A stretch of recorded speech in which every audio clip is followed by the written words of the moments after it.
You know, the bride is being called out on the front line. We've got work to do. And we've got to be cleaned up and prepped up and ready to do it.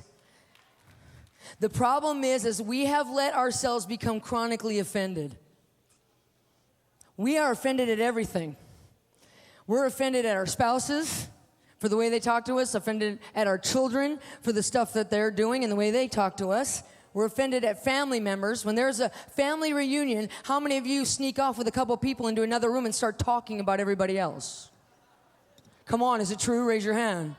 Come on, is it true? Raise your hand. Come on, is it true? Raise your hand.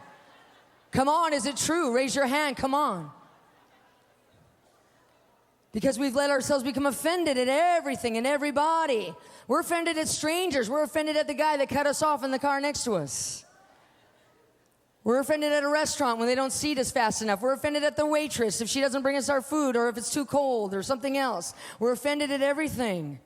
Am I the only one? It's true. You know, I'm on a quest to watch every single thought that's in my mind and every single word that comes out of my mouth. Let the words of my mouth and the thought and the meditations of my heart be pleasing unto you, Lord. And when we are offended and we're speaking offended words and thinking offended thoughts, that is not pleasing to God. It is not. I'm on a quest to watch those things, to babysit my soul. Amen? You know, my assistant Amy, who is my videographer and travels with me because I tour all around the country, we're on that quest together. Our entire team is, but with her and I, when we go out, there's always major opportunities to become offended. Have you noticed? I mean, you probably had some opportunities today when you came in. Maybe some people in line in back of you were being too loud, while they were waiting for their tickets, amen? Or maybe the people in front of you were taking too long. Or maybe when you came in after lunch, somebody had their Bible in your seat. Oh, heaven forbid. How dare they?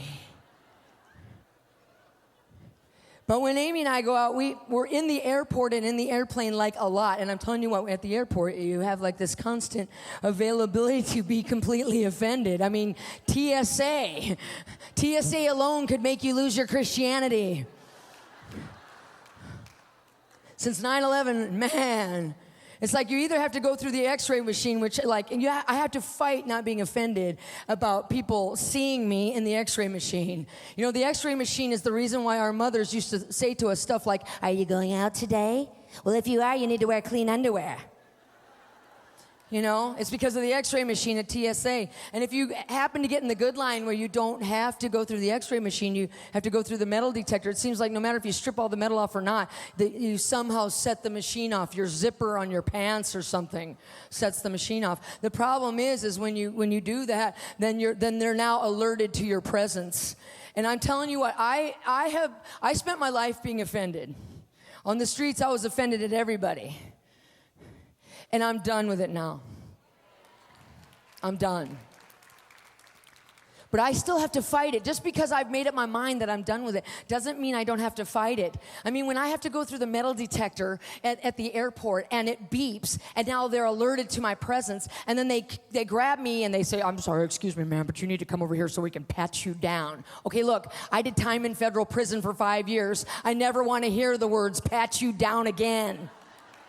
I think it means something totally different to me than it means to them.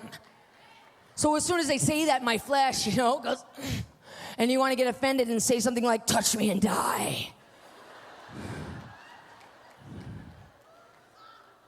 But you withhold getting offended. You do that kind of, I'm in that point where okay, babysit your mind, babysit your mind, babysit your mind, and try to look like you're okay, right? So I do that kind of frozen Christian smile thing, where you grit your teeth and you go like this.